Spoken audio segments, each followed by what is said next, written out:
मेरा उद्बोधन यहाँ पे हो रहा है तो अपने आप को बहुत सौभाग्यशाली मानता हूँ।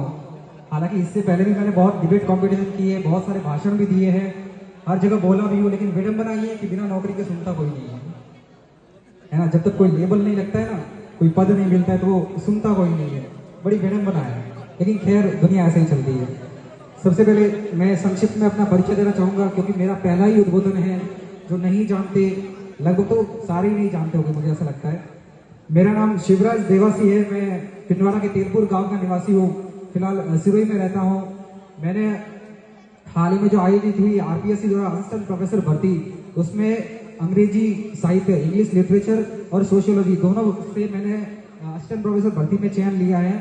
और दोनों में इंग्लिश में जो जेआरएफ होती है, जूनियर रिसर्च फेलोशिप, उसमें देश में चॉइस हुई इंग्लिश में, और सोशियोलॉजी में मैंने देश में दूसरी रैंक हासिल की है जेआरएफ में।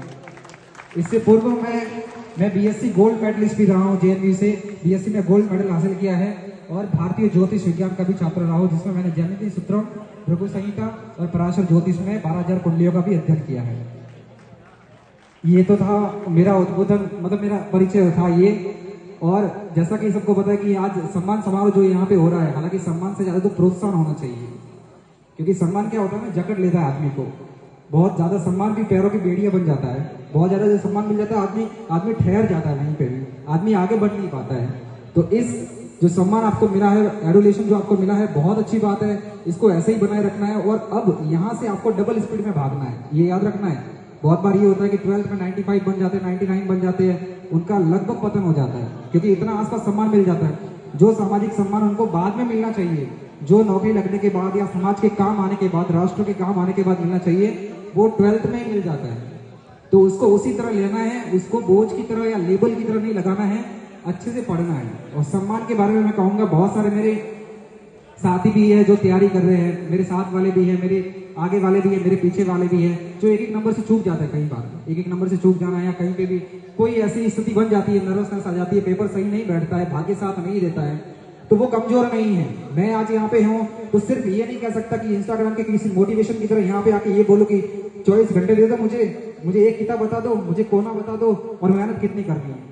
ऐसे दुनिया नहीं चलती है। बहुत बार आपकी सफलता में बहुत सारे संयोग जोड़ते हैं, संयोग का जुड़ना बहुत जरूरी होता है।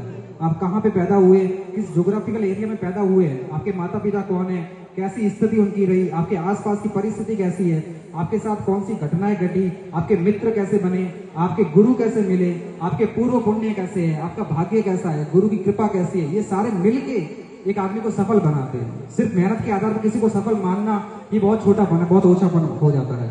तो अपने आप को इस समय, जब भी आप किसी अच्छे मुकाम पे पहुंच जाओ, और मैं दुआ करता हूँ कि सभी अच्छे मुकाम पे पहुंचे, जब भी अच्छे मुकाम पे पहुंच जाए तो अपने आप को समाज के किसी काम के लिए काम आना है। आपको दूसरों को कम नहीं समझना है कि ये तो 10th किया हुआ है, ये तो 8th किया हुआ है। ऐसे किसी को असम्मान की नजर से नहीं देखना है, वो सारे एक ही जगह पे है। समाज वैसे भी, समाज के लिए जितनी नौकरी जरूरी है उतना व्यवसाय भी जरूरी है, उतनी राजनीति भी जरूरी है, और विद्या भी उतनी जरूरी है। ये 4 पहिए हैं, अध्यात्म भी उतना ही जरूरी है। ये 4 पहिए हैं, उससे मिलकर ये समाज चलता है। किसी एक चीज पे आप फोकस करोगे, राजनीति पे या अध्यात्म पे या नौकरी पे या व्यवसाय पे, तो समाज नहीं चल सकता। तो सबको मिलके समाज को एक अलग स्पीड पे लेके जाना है। रही बात सम्मान की, बहुत बार ये होता है, मैंने पहले भी बताया कि सम्मान नहीं मिल पाता लोगों को। जो स्टूडेंट मेरे साथ रहते हैं कि यार कहीं भी समाज के फंक्शन में जाते हैं तो लोग सम्मान नहीं करते, बिना नौकरी नहीं है, सम्मान नहीं करते।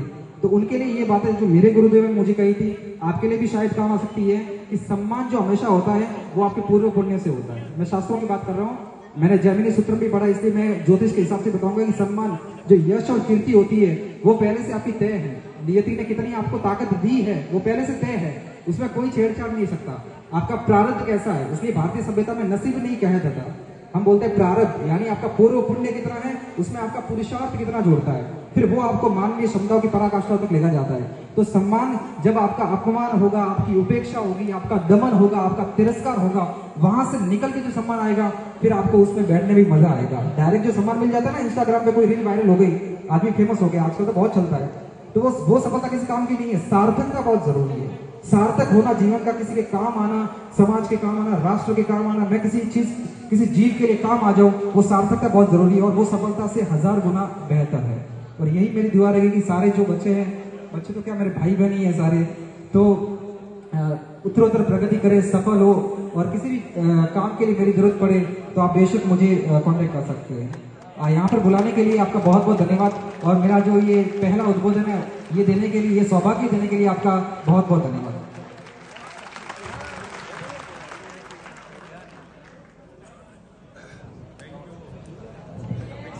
असिस्टेंट प्रोफेसर साहब का बहुत बहुत आभार, बहुत बहुत धन्यवाद। आपने ऐसा उद्बोधन दिया, 4 सांड लगा दिए, सभी को एक चीज एकाग्र कर दिया। एक बार जोरदार तालियां शिवराज जी के लिए, जोरदार तालियां। अपने समाज के हीरो हैं और ये आगे IAS RAS तक जाएंगे। ये